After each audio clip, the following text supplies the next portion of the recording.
And it all comes down to this. We are locked in with double Chelsea and Liverpool attack, with double Forest defence, and a 4-4-2 formation which makes the most at the defensive contribution points. Welcome back to another video, and I hope you guys are well and you've enjoyed my pre-season content so far. I cannot wait to show you today's video, and I cannot wait for you to hopefully follow my journey this season. If you want to do one thing today, please do hit that subscribe button with the notification bell. Of course, likes and comments are welcome too. I'll respond to every single comment on this video. So look, let's get to it. If you get 10 defensive contributions, you get an additional 2 points. In more than half their games, Murillo and Tarkowski are hitting them. So should I be taking it more seriously? Well, I think I probably should be. And when we look at the impact of the defensive contributions and we see the adjusted points in 24-25 with Defcon on, players like Murillo, they're hitting 168 points in a season. Players like Tarkowski, 149. You're adding on, for some of these players, 20, 30, even 40 points. And with that in mind, I think these guys that are 5.5 million, say James Tarkowski or Murillo, I think they're better than a 6 million forward. Because let's have a look. How much to the football? Well, look, we made a chart toppers chart, which I showed you in pre-season. Look at the forward column. Go down to the bottom. 8th best forward in the game, Raul Jimenez hit 147 points. Jean-Philippe Mateta had an awesome season, right? 7th best forward in the game, hit 150 points. Well, these guys cost way more than 5.5 million. So why am I not sacking off the third forward and actually picking an extra defender that can get 150 points and cost significantly less money? A 4-4-2 allows me to do that, and that's the direction I'm going to go in. So let's lock in our forward, shall we? Ollie Watkins is in, yes. João Pedro is definitely someone I want. I'm not willing to compromise on João Pedro. And I tweeted this the other day about João Pedro. In a Chelsea shirt so far, he's played 5 games, right? Mostly cameos, played 60 in a few of them, 3 Club World Cup, 2 pre-season friendlies. He scored 5 goals. He is averaging a goal every 50 minutes. Now, that's not sustainable, don't get me wrong. But if he averages a goal every 100 minutes in the first couple of months of the season, we're absolutely flying in FPL. You gotta pick him. I just feel like he's a no-brainer. Momentum is with him. And when strikers are in red-hot form and everything they touch is going in the back of the net, you should probably back them. And João Pedro is in that moment right here, right now. At the weekend, we saw it in the friendlies. We saw it a month ago in the Club World Cup. I believe we're going to see it early in the season as well. Yes, he's not a 90-minute man, and Delap's going to come off the bench most games. Don't think that bothers me. I'd rather 75 minutes of a good João Pedro than 90 minutes of a poor functioning Chris Wood and Forest attack. So that's where I'm at. João Pedro is in, but we're not going to go for a 6 million asset alongside him. We're going to go down to Mark Guiu at 4.5 million. This then gives me 1.5 extra to spend in my back line. And I'm excited to do that. So Mark Guiu is going to be an enabler in this team. He ain't going to be starting for Sunderland game week 1. I think he might earn a spot in the 11 a couple of months in, maybe. Let's see. He'll get some cameos off the bench. If he does well, he earns a spot. And if he does, you've got a 4.5 gift. If he doesn't, he's an enabler. He can be a third sub. So I can confirm that's my front line going into the new season, guys. It's Watkins, it's João Pedro, and it's going to be Mark Guiu. And I'm going to show you now a draft with 0.5 million at the moment, possibly left in the bank. So let's talk defenders. Well, yes, James Tarkowski has been added. I've upgraded a 4.5 defender to another 5.5 in Tarkowski. And when we look at the Brad Mayer graphic here, we can see like 10.79 average Defcon points per 90. Now, if he gets that in more than 50% of his games, he's going away with 2 additional. And remember, in a lot of these games, when he gets to 2 additional, if he's getting a clean sheet, he's probably getting bonus points too. We could be looking at big double-digit returns for Tarkowski early on. The fixtures aren't bad either. And the only guy that's better at Defcon above him at the back is Murillo, who is one of my other picks. Now, Milenkovic at Forest doesn't feature here. He ain't bad at Defcon and he offers more goal threat, but Murillo is the Defcon beast, and I think that will see significant changes. We need him to get bonus points and a few goals as well to outscore his Serbian teammate. But the 2 top centre-backs at 5.5, they're in this team, and there's no 6 million defender. And I'm okay with that. I don't think I need a 6 million because the 6 million guys, your Gabriels, your Van Dijks, well, they're not getting defensive contributions because they play for teams that have always got the ball. So yes, they might get more goals or clean sheets, but I think Defcon's going to change the way we pick our centre-backs. So it's Murillo, it's Tarkowski, but I really like the Nottingham Forest fixtures, guys. When you look at those early season fixtures for Forest, go across and look. They're right towards the top of the ticker here on Fantasy Football Scout. I like these fixtures for clean sheets. I wouldn't be surprised if they get 3 cleans in the first 5, right?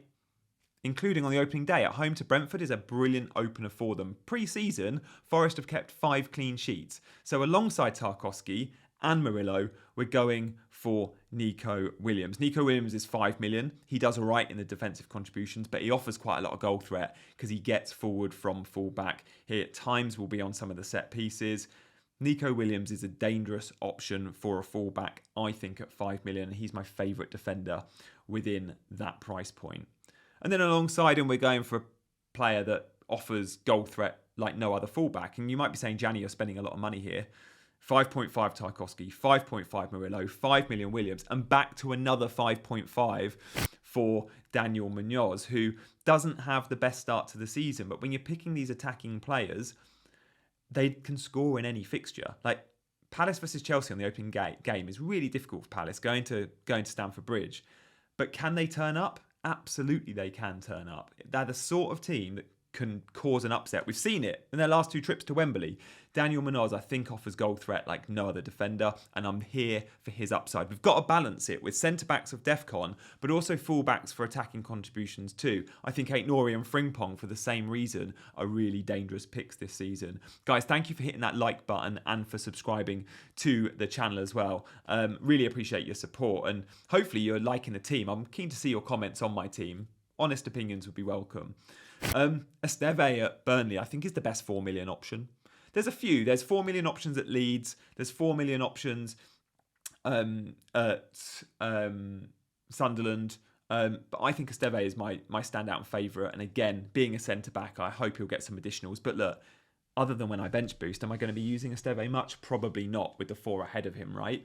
I am going to talk about my chip strategy and captaincy later in the video. Stay tuned for that. We'll also do a benching order. Just when you think all is locked in, as the edit is being done for this video, I look on Twitter to see Everton defender Branthwaite has suffered a hamstring injury. I need to know more on this because it affects Tarkowski in my team.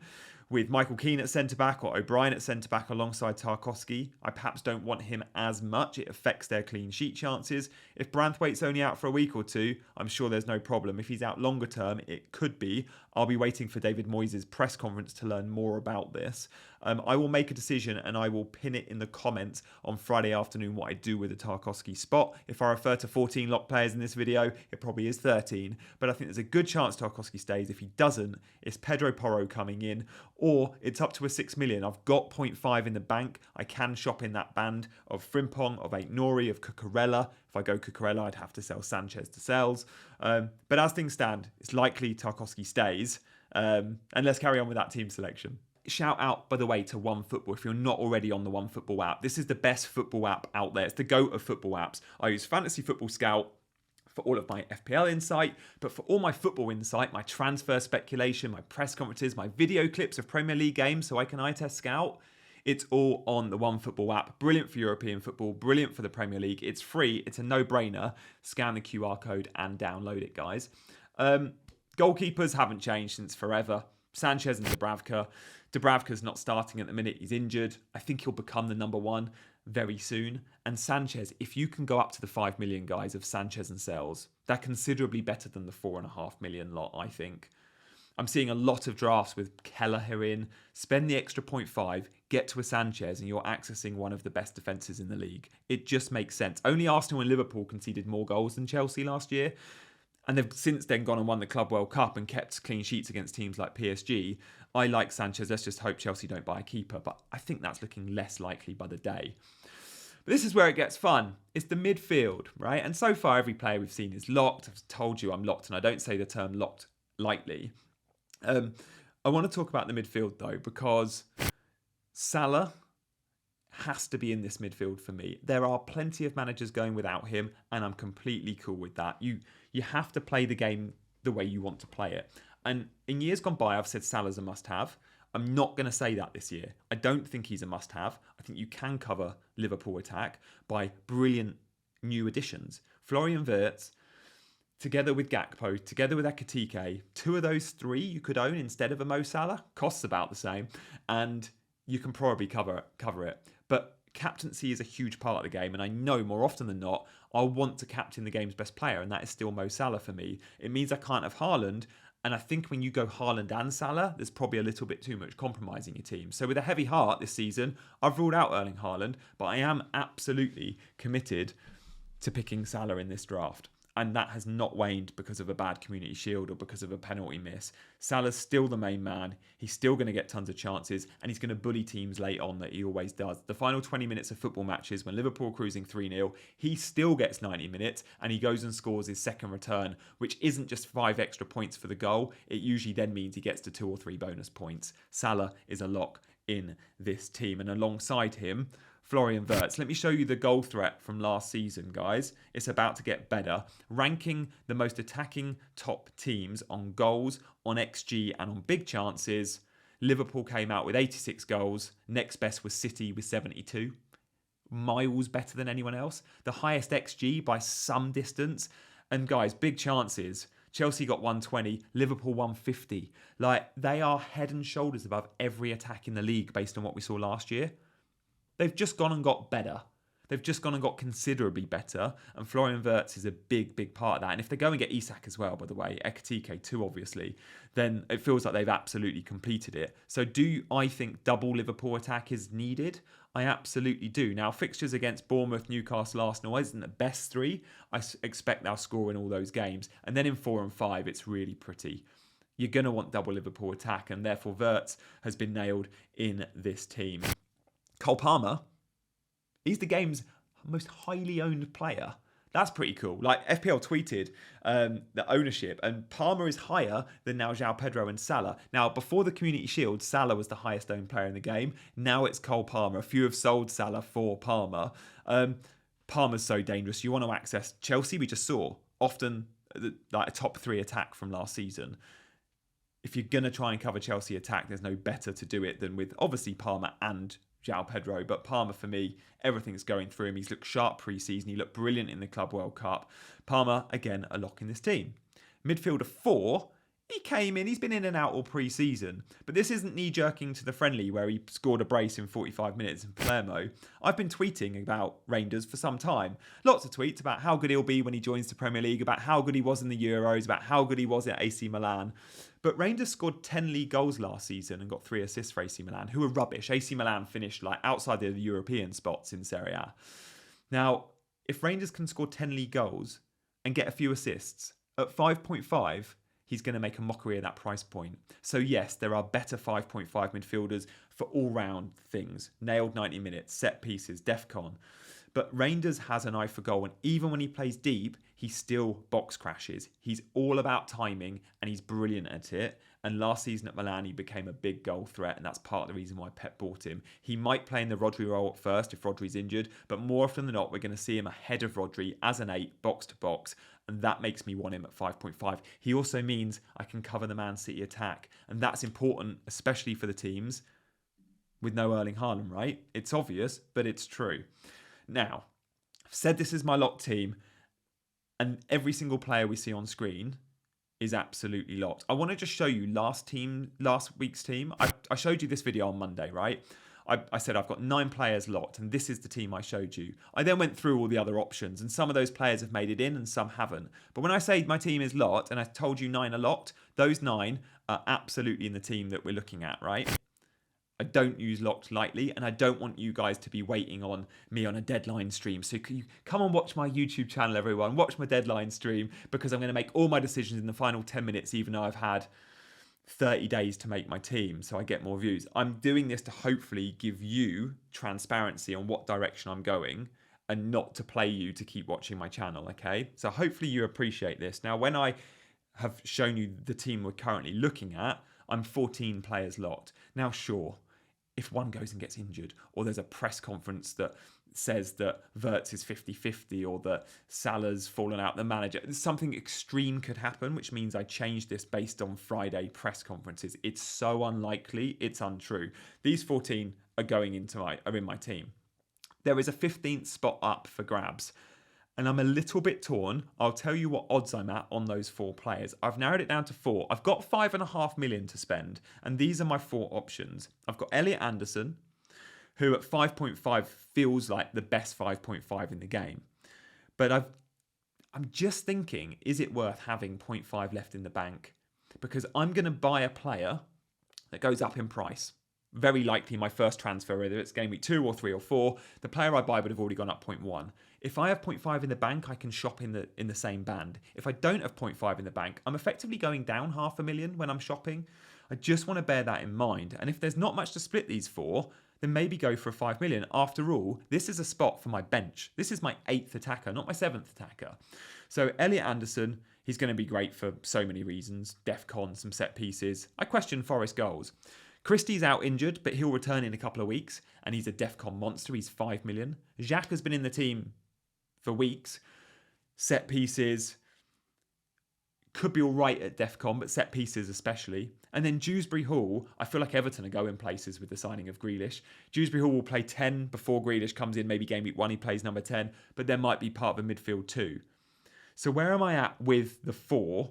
Well, this might help my opinion on it. I want to just show you the defensive contributions for some midfielders. Now remember, midfielders need 12 defensive contributions to get the additional 2 points. But we can see, based on last season, Christie, 14.46 he averages per 90, and Anderson, 13.79. These are the 2 best Defcon. Christie pops up with goals as well. I think he got 5 attacking returns last season, Christie.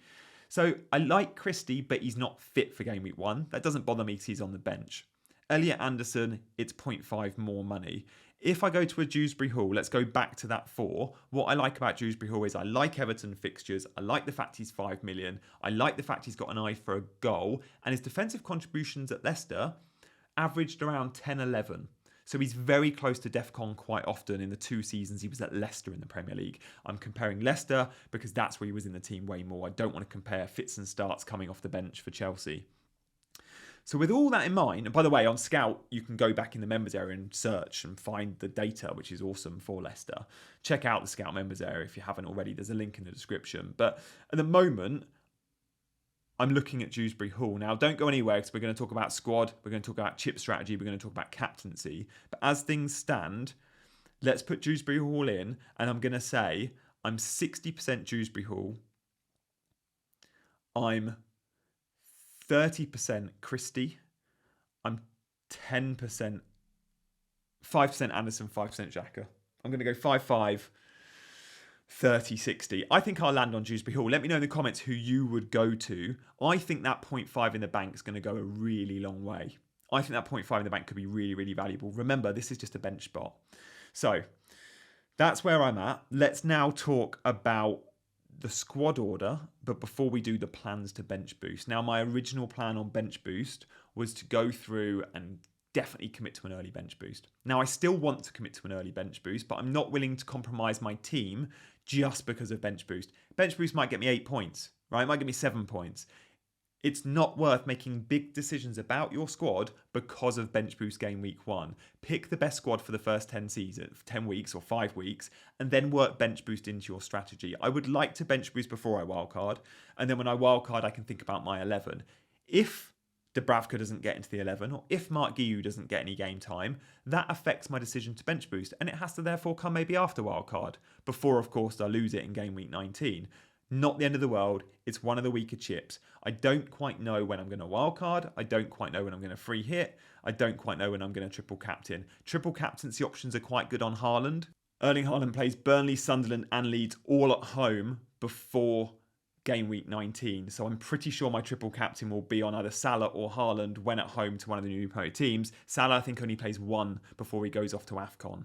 So that's where I'm at with probably triple captain. Free hit, I'm flexible. Wildcard windows, ideally around game week 12, 13, there's a nice fixture swing, but let's see where we land on that and judge it as we go. So that's my chip chat. Let's not take it too seriously at the moment with chips. Let's concentrate on producing the best squad and the best team for the first wave of game weeks. That's always got to be our focus. Now let's talk a little bit about the squad order and then captaincy for this week. So I mentioned 4-4-2 at the top of the show, and a big part of this plan of bringing in Tarkowski for effectively Fulkrug, right? It's deciding between a 6 million forward and a 5.5 defender. Well, I think Tarkowski outscores Fulkrug. Therefore, 4-4-2 will be popular most weeks. And as things stand, I'm on a 4-4-2. So, of course, Who moves to the bench? The bench is Dubravka.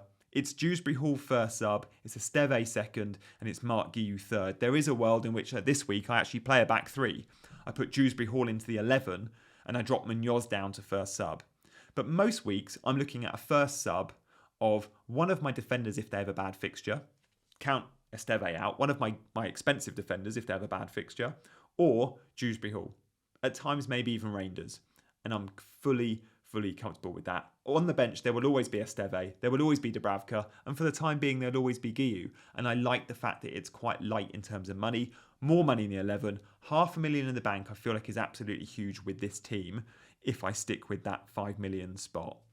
So, captaincy. If you own Mo Salah, I think you captain him. It's at home. It's Bournemouth who have reinvested some of their Zabani and Huijsen and Kirkes money. And Bournemouth will be fine. Bournemouth will be a good defence at some point this season. But for the time being, as they're still getting their new players into the team, they're light at the back. And I think Bournemouth could be very targetable game week 1. I expect Liverpool to score lots of goals. If I wasn't captaining Salah, I would consider captaining my other Liverpool attacker. Or if you own Erling Haaland, away at Wolves is absolutely fine as well. Wolves have not had a great they've not had a great pre-season at all. The other two I like. A bit of an off-the-cuff shout is Ollie Watkins, because he's got a tough fixture. It's Newcastle, but I fancy Villa versus Newcastle. Newcastle haven't looked good pre-season, and Aston Villa have. Watkins, I think, has scored 4 or 5 goals pre-season as well. So that's where I think I would go with the armband. Guys, if you've enjoyed the video, I'm sure you've hit that subscribe button already. But if you haven't, please do. Please like, please drop a comment, and we will see you for another video very, very soon. Good luck for Game Week 1. Catch you later. Bye-bye.